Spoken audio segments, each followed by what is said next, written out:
નમસ્કાર, હું મિથુન. આપ જોઈ રહ્યા છો દેવદર્શન.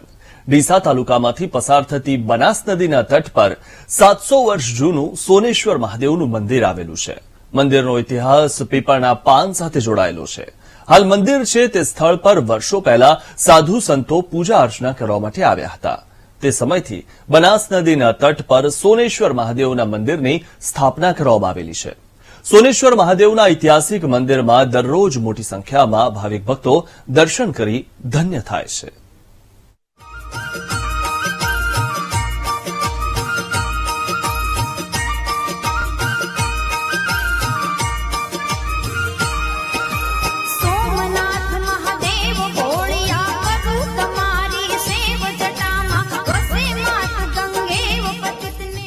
બનાસકાંઠા જિલ્લામાંથી વહેતી બનાસ નદીના રમણીય તટ પર વસેલું મહાદેવિયા ગામ.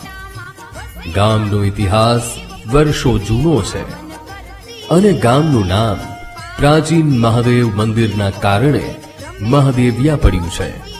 વર્ષો પહેલા જ્યારે લોકો આ સ્થળ પર વસવાટ માટે આવ્યા ત્યારે ખંડેર હાલતમાં એક શિવાલય મળી આવ્યું હતું અને ગામ લોકોએ મંદિરનું સમારકામ કરાવી મહાદેવના મંદિરનું નિર્માણ કરાવ્યું અને ત્યારથી આ ગામનું નામ મહાદેવિયા પડ્યું. ડીસા તાલુકાના મહાદેવિયા ગામમાં બિરાજમાન મહાદેવનું નામ છે સોનેશ્વર મહાદેવ.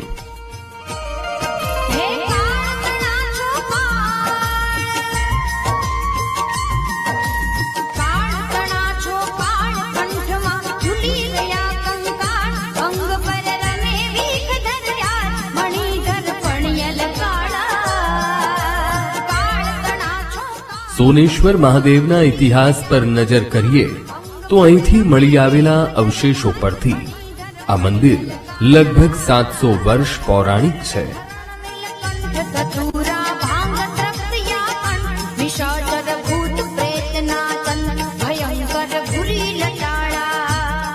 મોટા પાયે છે કે બહુ પિતૃભૂમિ છે, તપસ્વી ભૂમિ છે સંતોની.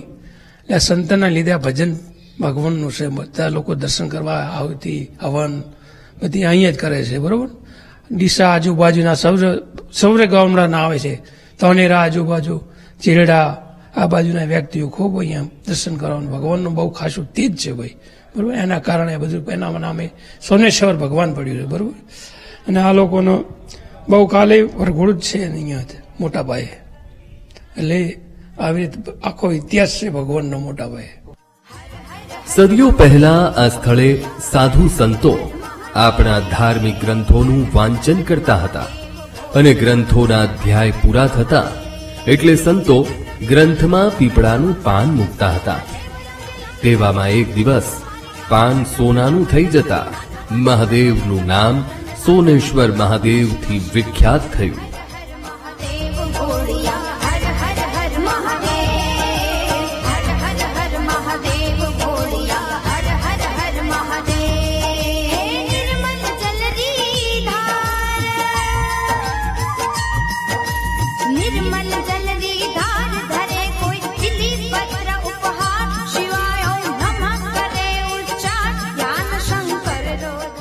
બનાસ નદીના રમણીય તટ પર આવેલા સોનેશ્વર મહાદેવના મંદિરે શિવરાત્રી અને શ્રાવણ માસ દરમિયાન મોટી સંખ્યામાં ભાવિ ભક્તો શિવજીને રીઝવવા માટે શિવાલયની પૂજા અર્ચના કરવા માટે આવતા હોય છે.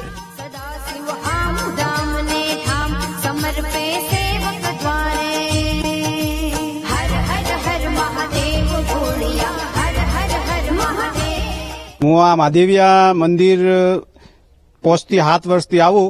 આ બનાસ નદીને કિનારે સોનેશ્વર મહાદેવ મંદિર આવેલું હોય ને મને આવવાથી ખૂબ આસ્થા ને ખૂબ સારું મારે પ્રગતિ થઈ.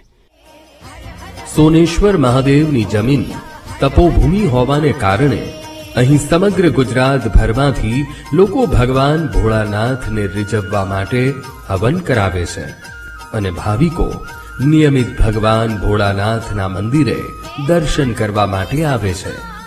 મહાદેવના મંદિરમાં ભક્તો શિવજીના દર્શન કરી મીઠું અને રીંગણ ચઢાવે છે. શ્રાવણ માસ દરમિયાન શિવાલયમાં આવેલા શિવલિંગ પર દૂધનો અભિષેક કરવામાં આવે છે અને ભગવાન ભોળાનાથ દરેક ભક્તોની મનોકામના પૂર્ણ કરે છે. महादेव भगवान अजन्मा अपड़ अनुपम देव दैत्य में नाथ मानवी कोई न पामे ता अजरवर धारा पुण्य था. અહીંયાથી હું વર્ષોથી આવું છું આ મંદિરે, મહાદેવીયા સોનેશ્વરી મહાદેવના મંદિરે. ત્યાં વર્ષોથી અમે આવો છે, ત્યાં સારી ભાવના છે, સારો અમારો મન મળે છે, અમને મનથી શાંતિ થાય છે કે આ મંદિરે આવવાથી. વર્ષોથી જૂનો ઇતિહાસ છે મંદિરનો, એમાં સારું છે બધી રીતે. અમે દર્શન કરવા અહીંયા આવે જ છે અવારનવાર, અને સારી રીતે હવન બીજું સારું છે. નદી બનાસ નદીના કાંઠે આ મંદિર આવેલું છે. દર વખતે કમસે કમ ભક્તોનો તો કોઈ પાર જ નથી. અને મેળો પણ ભરાય છે અહીંયા, જોરદાર મેળો ભરાય છે. ભક્તો ખૂબ આવે છે અહીંયા, બધાની મનોકામના પૂરી કરે છે ભોલેનાથ. બનાસ નદીના તટ પર બિરાજતા સોનેશ્વર મહાદેવના મંદિરે શિવરાત્રીના દિવસે મોટો મેળો ભરાય છે અને મેળામાં ડીસા સહિત આજુબાજુના અનેક ગામોમાંથી ભાવિ ભક્તો ભગવાન ભોળાનાથના દર્શન કરવા માટે ઉમટી પડે છે. हर महादेव भोड़िया हर हर हर महादेव हर हर हर महादेव भोड़िया हर हर हर महादेव. મહાદેવના મંદિરે સાકર અને ગોળનો પ્રસાદ ચઢાવવામાં આવે છે. બાળકોને કોઈ પણ પ્રકારની બીમારી થઈ હોય તો ભાવિ ભક્તો સાકર અને ગોળની બાધા રાખે છે અને ભગવાન ભોળાનાથ દરેક ભક્તોની મનોકામના પૂર્ણ કરતા ભાવિકો ભોળાનાથના દર્શન કરવા અચૂક આવે છે. बदन वास कैलास निवासी भव हर भवनाथ साधरा साधवड़ा सम्राट अघोहर अनाथ हंदानाथ टाळ तल भवदी फांसी. 10-12 વર્ષથી કન્ટિન્યુઅસ આવું છું. સપરિવાર જ્યારે અહીંયા આગળ શિવરાત્રીનો મહામેળો આવે છે ત્યારે અમુક કેટલાય ભક્તોની ભીડ જામે છે અને લોકો મહાદેવના દર્શન કરી પોતાને ધન્યતા અનુભવાવે છે. અને સર્વ ડીસાના જેટલા પણ લોકો છે બધા સપરિવાર આવી અહીંયા આગળ મહાદેવના દર્શનનો લાભ લે છે તથા યજ્ઞ આદિ કરી પોતાને ધન્યતા અનુભવાવે છે. અને અહીંયા આગળ અનેક પ્રકારના ભક્તો પણ પ્રતિદિન દર્શન કરવા આવે છે, જેમાંથી હું પણ એક છું કે જે દરેક દિવસે પોતાના મહાદેવનું આરાધ્ય માટે અહીંયા આગળ ઉપસ્થિત થઉં છું. સોનેશ્વર મહાદેવના મંદિરે ભાવિ ભક્તો શ્રદ્ધા આસ્થાથી આવતા હોય છે. મહાદેવનું આ એકમાત્ર એવું મંદિર છે જ્યાં ખેડૂતોને ખૂબ શ્રદ્ધા રહેલી છે. વર્ષોથી સોનેશ્વર મહાદેવના મંદિરે ખેડૂતો પોતાના ખેતરમાં પાકની વાવણી કરતા પહેલા અચૂક મહાદેવના મંદિરે દર્શન કરવા જાય છે. हाँ जमे जग ही लो पुकारत नाम मिटे सब शोक चरित वंचाय जगत रे जो के जय हो पिनाक पाणी. બનાસ નદીના કિનારે જે મહાદેવજીનું મંદિર છે સોનેશ્વર મહાદેવ, એ મહાદેવ એ જૂનું 700 વર્ષ જૂનું એમનું મંદિર છે અને ખેડૂત સાથે એમનું સંકળાયેલું છે. જે ખેડૂત પાક તૈયાર થાય તે પહેલો મહાદેવજીને અર્પણ કરે છે અને પછી જ માર્કેટમાં જાય છે. અને અમારા પરદાદા આ કરતા હતા અને અમે પણ આજ એનું કરીએ છીએ પરંપરાગત. પોતાના ખેતરોમાં શાકભાજી કઠોળ સહિત કોઈ પણ પ્રકારનો પાક તૈયાર થાય તો સૌથી પહેલા પ્રસાદ રૂપે ભગવાન ભોળાનાથના ચરણોમાં ધરાવવામાં આવે છે અને તે બાદ ખેડૂતો પોતાનો પાક બજારમાં વેચવા માટે જાય છે. વર્ષોથી સોનેશ્વર મહાદેવના મંદિરે ચાલી આવતી પરંપરાને આજની પેઢીએ પણ જાળવી રાખી છે.